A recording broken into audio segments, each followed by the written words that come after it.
Hi guys, ఈరోజు అయితే new year తర్వాత మళ్ళీ థియేటర్కి ఈరోజు వచ్చాయన్నమాట. రెబల్ సాబ్ సినిమా చూడటానికి. అదే మన ప్రభాస్ గారు నటించిన రాజా సాబ్. సో మరి విమల్ థియేటర్కి అయితే వచ్చాను. ఈ మధ్యన ఈ విమల్ థియేటర్ ఫ్యాన్స్కి మంచి అడ్డాలాగా మారిపోయింది అనమాట. ఫ్యాన్స్ షోలకి అంటే ఫ్యాన్స్ సెలబ్రేట్ చేసుకోవడానికి హైదరాబాద్లో ఒక మంచి థియేటర్ ఇది. అండ్ సౌండ్ క్వాలిటీ కూడా అదిరిపోద్ది అనమాట థియేటర్లో. సో ఇంకా చూసుకుంటే ప్రభాస్ గారి కట్అవుట్లు అన్నీ కనపడుతున్నాయి కదా. మామూలుగా ఆయన నటించిన అన్ని సినిమాలు కట్అవుట్లు పెట్టేశారు ఫ్యాన్స్. సో మరి ఒక హీరో పైన ఇంత అభిమానం ఇదంతా చూస్తుంటే నిజంగా ప్రభాస్ గారు మరి మాస్క్ ఎంత రీచ్ అయ్యారు ఇక్కడ అర్థం చేసుకోవచ్చు మనం. సో రాజా సాబ్ సినిమా అయితే మారుతి గారి డైరెక్షను అంటే ఎవరికి కూడా పెద్దగా అంచనాలు లేకుండానే వచ్చింది. సినిమా చూసినా కూడా పెద్ద అంచనాలు లేకుండానే బయటకు వెళ్ళిపోతున్నాం అనమాట.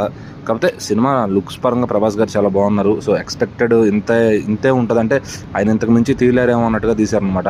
సో ఆయన ప్రీవియస్ చేసిన సినిమాలు అయితే చాలా బాగుంటాయి. సో మరి ప్రభాస్ గారిని ఆయన స్క్రీన్ ప్లే పరంగా హ్యాండిల్ చేయలేపారని నాకు అనిపించింది. సో సినిమా అయితే మరీ తీసి పారేసేంత లేదు, కానీ బెటర్ వాచ్. తమన్ గారి బ్యాక్గ్రౌండ్ స్కోర్ కానీ అంతా చాలా బాగా ఇచ్చారు. సో అందరూ వర్క్ బాగా చేశారు. మరి మారుతి గారు కొంచెం పాన్ ఇండియా దృష్టిలో పెట్టుకుని స్క్రిప్ట్ ప్లే చేస్తుంటే బాగుండేది. సో ఆయన కూడా హీరో లుక్స్ మీద దృష్టి పెట్టారు, కానీ స్క్రీన్ ప్లే పైన దృష్టి పెట్టలేదు అనిపించింది. సో మరి మీరు కూడా చూస్తుంటే మీ ఎక్స్పీరియన్స్ కూడా షేర్ చేసుకోండి. అండ్ ఈ సంక్రాంతికి రాజా సాబ్ అయితే మరి ఫ్యామిలీస్తో చూడాలంటే కష్టమే.